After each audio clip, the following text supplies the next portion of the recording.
Let me show you how to make the Pinwheel Quilt Block. It's a very simple and classic design, and I'm going to show you how to make it with step-by-step instructions. It's part of my Block of the Month series, and if you'd like to follow along with us, I'll put a QR code that you can scan to get more information about that. I'll also put a link down in the description below. But for now, let's make our Pinwheel Quilt Block. These are the cutting instructions to make the Pinwheel Quilt Block. You can find a copy over on my website. I'll put a link down below. So I've got all my pieces cut. Then we're going to take our A pieces, and I'll just start with one. Then we're going to draw a diagonal line from corner to corner. So I'm just going to take my ruler and line it up.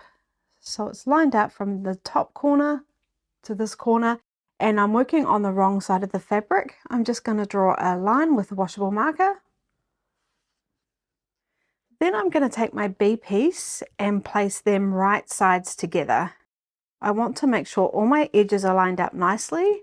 Then I'm going to pop in a couple of pins, and I'm just going to make sure I'm staying away from our drawn line because we're going to sew along each side of that. I don't want the pins to get in the way.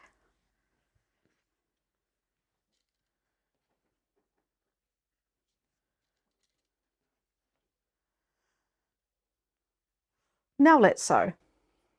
So we're going to sew along both sides of our line with a 1/4 inch seam allowance. I've got my 1/4 inch foot on. I'm stitching at stitch length 2, and I'm using wonderful confetti thread. I'm starting right on the very edge of my fabric, and I'll sew right down to the other edge.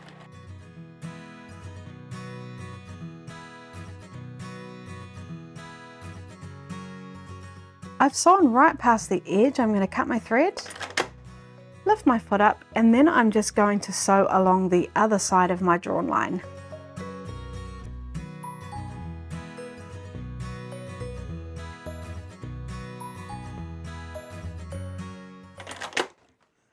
Okay, I'll remove the pins, and then what we're going to do is cut along our drawn line. So now I'm going to take my ruler and place it right on that line. Then I'm just going to cut it with my rotary cutter. And that's created our 2 half square triangles. So now we're just going to quickly press.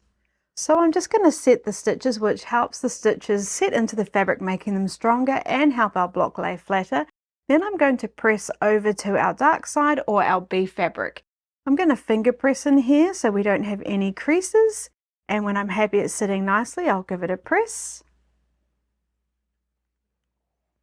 And I'll repeat this for our second half square triangle.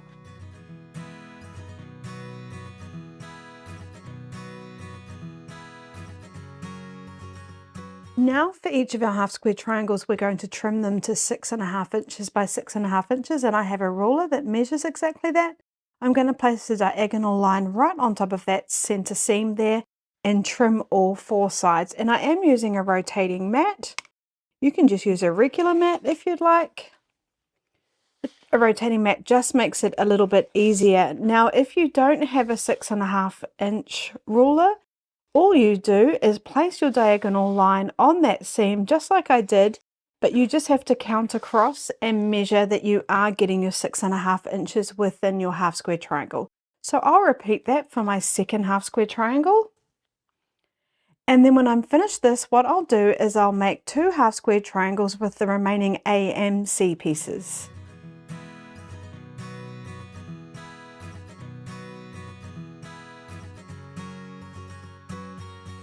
So now all our half square triangles are trimmed to 6.5 inches by 6.5 inches. We're going to place them so they match our image above. Now just be careful here because it's easy to accidentally place them in the wrong direction. So just take your time and make sure they are placed so that they're creating our pinwheel.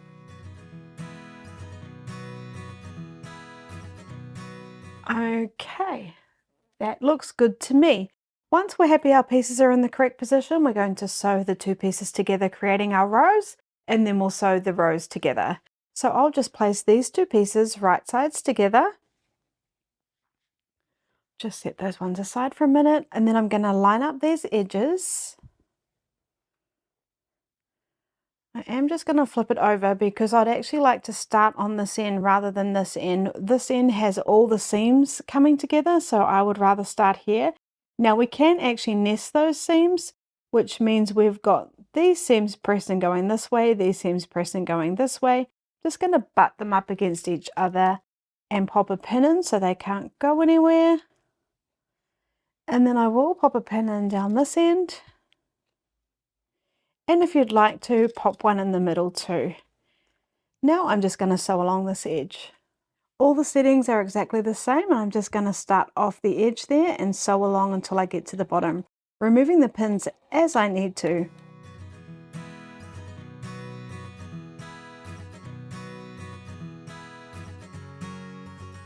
Coming off the very edge, cutting my thread, and then I'm going to take the remaining 2 half square triangles, pin and sew just like I did.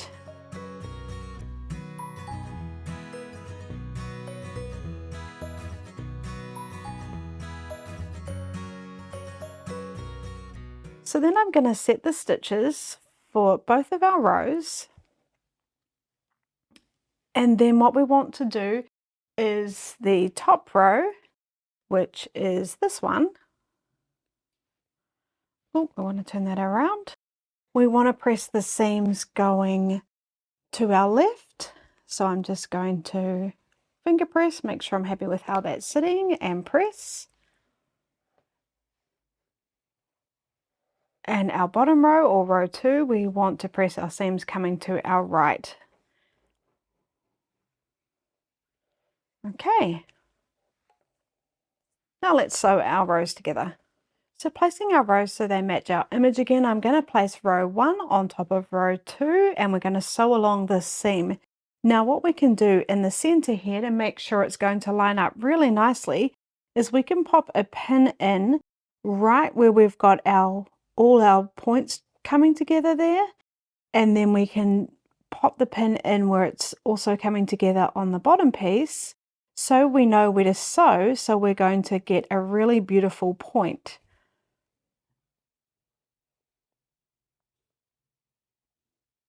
So I just like to do that, and then I know to sew on this side of the pin. Then I will just pop a pin in at the beginning and the end, and if you'd like to, you can pop one in the center too. And then we'll just sew along this edge. So I am just making sure all these edges are lined up nicely, and then we'll sew. So just starting on the very edge and removing the pins as we need to.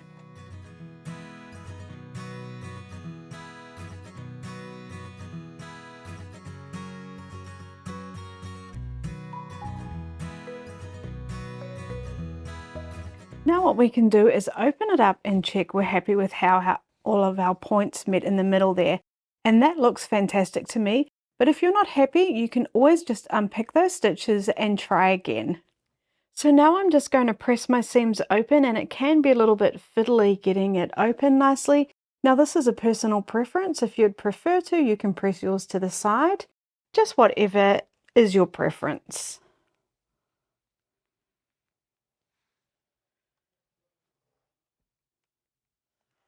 Okay, and then if we flip that over, there we have just a beautiful classic pinwheel block. Isn't that pretty? So there we have our Pinwheel Quilt Block, such a nice simple classic block. Now don't forget, this is my block of the month, and we'd love to have you on board. I'll put the QR code above for you to scan and the link down below, and what happens is I'll send you emails letting you know every time a new block is released. Thanks so much for watching this video till the very end, and what I'm going to do is put the playlist up above so you can see all the blocks we've already made.